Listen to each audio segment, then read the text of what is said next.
Good afternoon, friends, colleagues, ladies and gentlemen. It's a great pleasure to be here to share some thoughts with you. Actually, I configured this talk for the fellows, in fact, keeping it very basic, addressing the essentials of how to perform simple techniques like balloon angioplasty or aspiration of a thrombus or subintimal angioplasty in the setting of critical limb ischemia. So forgive me if you think this is too elementary for your comfort. Essentially, critical limb ischemia accounts for about 10 to 15% of patients with stable peripheral vascular disease in the lower extremity. And on an average, about 2 to 7% of these patients per annum will convert from a stable limb ischemia to critical limb ischemia every year. Typically, these patients have multi-level involvement. That's the most common form. But there are two different patterns which we see in terms of outcomes of endovascular treatments. Patients who have multi-segment disease vis-a-vis patients who have isolated tibial disease. They tend to behave differently and respond differently to endovascular treatment. I will touch upon this very briefly towards the end of my presentation. Now, the outcomes of any invasive therapeutic procedure in the setting of critical limb ischemia should be addressed in light of the fact that over half the patients with critical limb ischemia, if they are treated only conservatively, in other words, not treated very aggressively by any revascularization technique, will have a limb salvage. So therefore, all invasive techniques should be interpreted in this light. That's the first important observation here.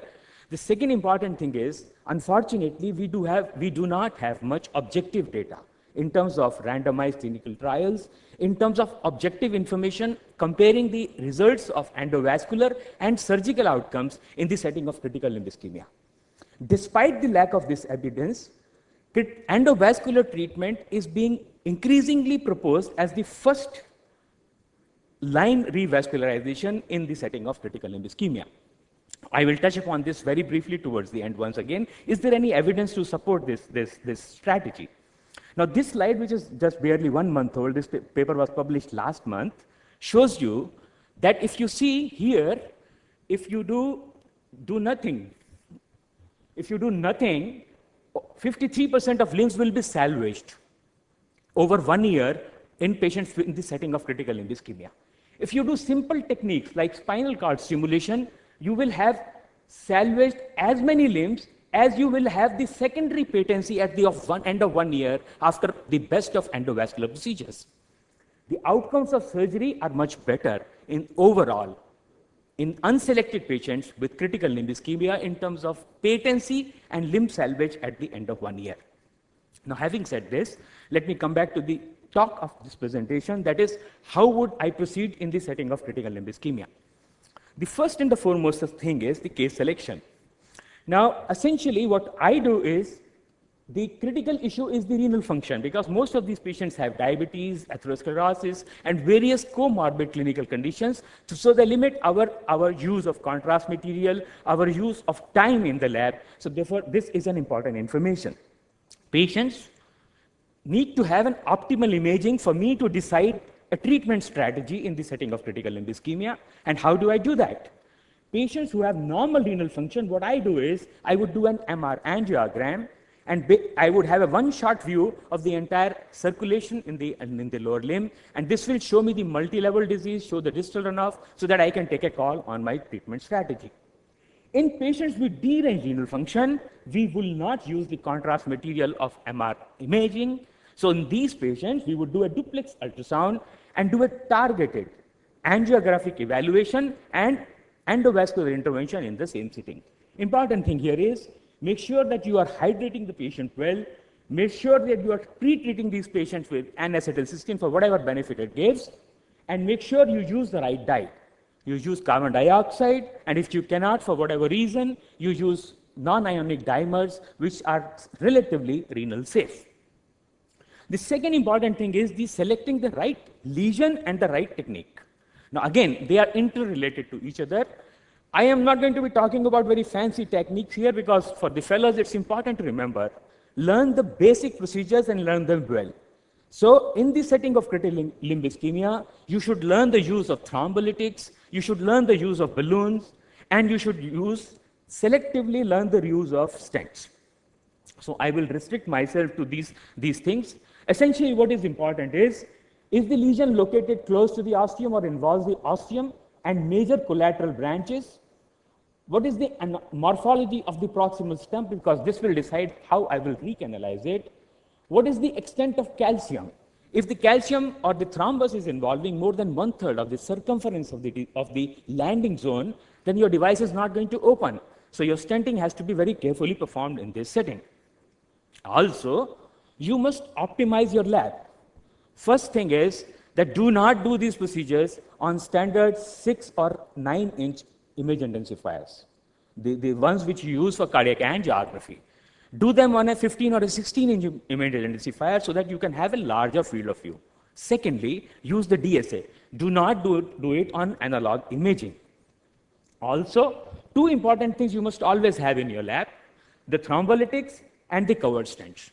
Because you do not know when you have a rupture in the lab, especially when you are treating the external iliac artery. And in this setting, it's important to have a ready off-the-shelf covered stent, because this is usually not available in the Indian setting. Of course, you should check your hardware, the wires and the balloons and the catheters. I don't think I will have time to touch upon this. Now, it is not a good idea to do ad hoc, give antiplatelet or clopidogrel on table. Always pre-prepare them with these agents. Have a sturdy IV line, because these are old patients. They lie on table for a long period of time because of multi-level recanalization, and they oftentimes have vasovagals. So you must have a good IV line to begin with. Select the technique which you want to use. Again, this will come when we address thrombolytics or angioplasty or stenting, we will address this issue if there is time, how to select the technique.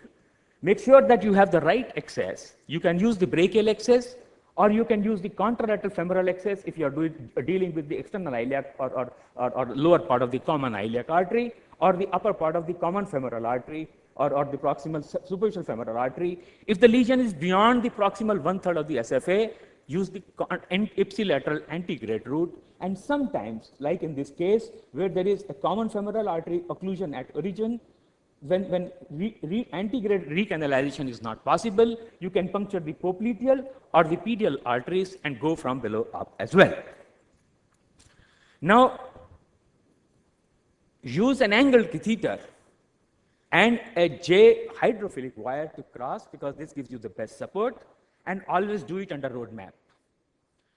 This is the most important step, which unfortunately most of us would do the procedure and walk out, leaving the compression either to the sister or the resident. And best of procedures can get compromised if your compression is not good. Now, I seem to be running out of time very quickly. So I will just touch upon very briefly. Thrombolytics are a great way to treat many lesions. There are 3 big trials, the TOPAZ, the STYLE. Each of these has shown the outcomes of thrombolytic therapy is as good and maybe even a shade better than surgery. So when used judiciously, these are a good way to treat large thrombus-containing lesions. In such situations, either debulk the lesion, use an Aspirex or a single suction catheter, or use thrombolytics to lyse the clot and then balloon angioplasty the underlying lesion. But when you do that, doing the angiogram of the treated segment is not enough. You must always study the distal circulation all the way down to the pedal arteries. Here you have achieved a very good end result after recanalization of this short segment occlusion just above the knee joint. But see what has happened. Much of this clot has gone down and occluded the anterior tibial and the PTA. So if you do not do a completion angiogram, the patient will get worse. You will do a good procedure, but no good result. It's a simple method to advance the catheter, give some thrombolytics here, and open up these thrombotic occlusions. So the message is, do a completion angiogram on distal subtraction angiography before you call it a day. Now, balloon angioplasty is usually enough. It doesn't matter how long the lesion is. It doesn't matter whether it's stenosis or occlusion. It doesn't matter whether it is in the straight segment or at bifurcations, whether it is thrombus containing, calcium containing, collateralized, and irrespective of the runoff, you will get a good primary result. The limb will heal, the ulcer will heal, the critical ischemia will go away. The patency may not last long, but your objective is not to keep it patent. Your objective is to heal the critical limb ischemia and heal the non-healing ulcer. Now, insufficient primary result usually results in poor long-term outcome. Now, what is the problem? The problem here is the selection of the optimal balloon diameter and the length. Unfortunately, today the practice is to use an undersized balloon, inflate for a short while and get out, and then say suboptimal result and justify a stenting. The correct thing to do is to use an optimal balloon diameter 90 to 100% of the native vessel, 2 centimeters above or 2 centimeters below before a branch point. That's the normal diameter. Use an optimal length. Do not do step dilatations. They raise flaps and they compromise the outcome. Use a single long balloon from normal to normal. Inflate for an adequate period of time. There are 2 good studies which have addressed this issue. Waste will usually go away in 35 to 45 seconds, but you need a low pressure, prolonged inflation to sustain this outcome and to tack the flap which is raised by the balloon angioplasty. So optimal inflation pressure and duration, both are important. Make sure that you do not have any inflow or runoff lesions, because these will eventually impact the outcome of balloon angioplasty. And as I said, do a completion angiogram of the entire lower limb before you call it a day. When this strategy does not work, you can use any of these fancy devices, and believe me, but if you use your roadmap clearly, if you use an angle catheter and a J-shaped wire, majority of the times you will cross the lesion. Now, I will skip this part. I will just show you this slide. See, this is a synopsis of many of the studies which have compared the outcomes of balloon angioplasty and stenting. And what you can see here clearly, except for the last few studies here, the outcomes are not very different. So the message here is stents, especially long stents in the femoral artery, do not pay. Why is it so? Why? Because restenosis is not really addressed. There are issues related to fractures. There are issues related to clinical deterioration, irrespective of the good primary outcome because of distal embolization. There are problems related to long-term outward force of an overstenting segment. There are problems also because of unfavorable angioplasty sites across the joints. So therefore, stents are not a real answer for salvaging the occlusions in the FEMPOP territory. Lastly, I will show you one more thing which you can do. Here is an atherothrombotic occlusion of the common femoral artery. In such situations, it pays to first withdraw as much clot as you can using things like a Rotarex catheter, as in this case, and you can see an excellent outcome after a balloon angioplasty and aspiration of the catheter, of the clot. Now, lastly, we address the issue of stents in the femoral artery. What about the iliac artery? As you can see here, this is a relatively old study which divided patients into 2 groups. The ones who underwent angioplasty without stent and all in critical limb ischemia patients, and ones in whom angioplasty was supported by selective stenting. As you can see, there were no difference in the outcomes. Also, when you compare groups with primary stenting versus groups with selective stenting, what you see here is patients who underwent angioplasty with selective stenting had a better outcome for symptomatic success, as in contrast to patients who had primary stenting in the iliac axis for treatment of critical limb ischemia. So clearly, the message here is, in the iliac arteries too, there is no place for primary stenting, except in patients where the lesion is in the external iliac artery, because these are external iliac arteries are dangerous artery. Women, especially those on hormone therapy, but women behave very differently to stents as well. Patients who have chronic renal insufficiency also respond poorly to balloon angioplasty. In these situations, you may want to use stents electively. Now, I would conclude here just to show you this outcome here of this study which was published recently. A large number of patients in whom balloon angioplasty was used electively as the first and usually the last treatment method. And you can see overall 5-year outcomes are substantial in terms of limb salvage, in terms of secondary patency. And predictably, as you come down from the iliac to FEMPOP to below knee group, the limb salvage falls, the patency rates also fall. And to address this first slide which I showed you to show whether endovascular first should be the right choice, this is a study which was published in the month of May 2012, which again addressed the 5-year outcomes after endovascular versus open group. And you can see here, there is no difference in the primary patency, in assisted primary patency, and in the limb salvage rates between endovascular and surgical group. Thank you very much for your attention.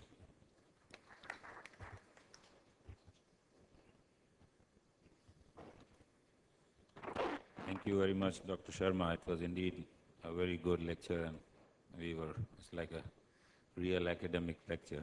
Just wanted to, for the sake of fellows, I wanted to ask you, how do you ascertain which patients are going to be benefited by thrombolysis and which won't be benefited by thrombolysis? Is it like you have a cutoff limit for 15 days, 1 month, 2 months, or is it just passing in a wire? If the wire goes, then you assess that this is a lesion for thrombolysis? See, case selection for thrombolysis is very important. First thing is, patients who have a large tissue loss, you should not use thrombolytics in these patients, because what happens is when you recanalize these vessels, all these toxins, myoglobins, get into the circulation and produce ATN. So therefore, first contraindication for in terms of case selection for thrombolytics is presence of large tissue loss. The second is the time. A stable limb ischemia, which converted into critical limb ischemia because of thrombotic occlusion, if it is of less than 7 days duration, I would not hesitate one bit to go ahead with thrombolysis if there is a large thrombus burden. From 1 to 4 weeks is an area where most patients will still respond. Beyond 4 weeks, I would not use thrombolytics. And especially patients where we do not know the exact the duration. I mean, they have been sort of critically, you're not sure of the history. Do you pass in the wire and see if the wire goes in? What we do is, we would avoid thrombolytics. It becomes a selective thrombolytic use in the case of a distal embolization, if we produce a distal embolization. So we would pass a wire across, do the balloon angioplasty, do a completion angiogram. If there is a distal, like the case which you saw a while ago, if there is distal embolization, I would use thrombolytics to dilate, to break up that clot. Okay. And when you use thrombolytics also, you must pass a wire, pass a catheter, break the thrombus, and lace the clot with 50,000 units of urokinase. That's what we use mostly. And then I do a high dose infusion of 5,000 units per minute over 2 hours or so. And if the lesion doesn't open in 2 hours, I would just give it up. Okay, Mr. Chairman, we have run out of time for this part of the lecture and discussion. Thank you very much, Professor Sharma.